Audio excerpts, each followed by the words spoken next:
앞으로 65세가 되어도 노인이 아닙니다. 기초연금, 무료 교통 혜택이 사라질 수도 있습니다. 정부가 노인 기준 연령을 70세로 상향하는 방안을 검토하고 있습니다. 과연 이 논의가 실현될 가능성은 얼마나 될까요? 지금부터 이 논란의 모든 것을 살펴보겠습니다. 1. 노인 연령 기준 상향, 왜 논의될까? 현재 우리나라에서 노인으로 분류되는 나이는 65세입니다. 하지만 최근 대한노인회가 노인 연령을 70세 이상으로 상향해야 한다고 주장하면서 논란이 되고 있습니다. 그 이유는 간단합니다. 평균 수명이 길어졌기 때문입니다. 1970년대 한국인의 기대 수명은 약 62세였지만 현재는 83세까지 늘어났습니다. 그러다 보니 기존의 65세 기준이 현실과 맞지 않는다는 의견이 나오는 것이죠. 2. 노인 연령이 70세로 조정되면 달라지는 것들. 만약 노인 연령 기준이 70세로 바뀐다면 가장 큰 영향을 받는 것은 노인 복지 혜택입니다.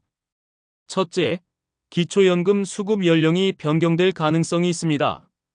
현재 65세부터 받을 수 있는 기초연금이 70세로 늦춰질 수도 있습니다. 둘째, 대중교통 무료 혜택이 줄어들 수 있습니다. 65세 이상이면 지하철과 버스를 무료로 이용할 수 있었는데 이제 70세부터 가능하도록 변경될 가능성이 큽니다. 셋째, 기초생활수급자 지원 기준도 바뀔 수 있습니다.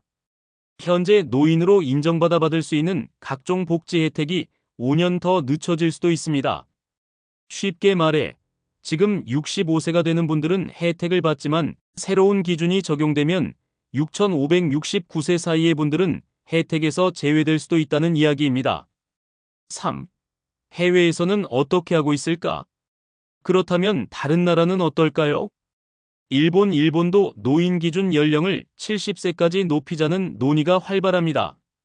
독일, 프랑스 이 두 나라에서는 연금 개시 연령을 67세까지 늦추는 방향으로 정책이 변경되고 있습니다.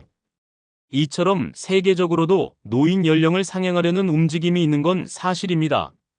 하지만 노년층의 경제적 부담을 고려해야 한다는 반대 의견도 적지 않습니다. 4. 실제로 변경될 가능성은?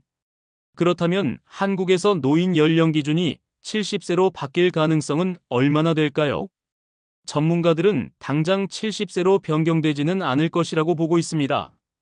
하지만 단계적으로 연령을 높이는 방안이 검토될 가능성은 큽니다. 특히 정부의 복지 지출 부담이 커지고 있어 장기적으로는 조정될 가능성이 있습니다.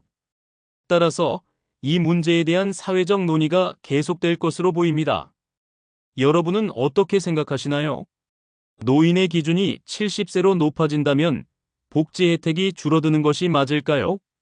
아니면 평균 수명이 길어진 만큼 자연스러운 변화일까요? 댓글로 여러분의 의견을 남겨주세요.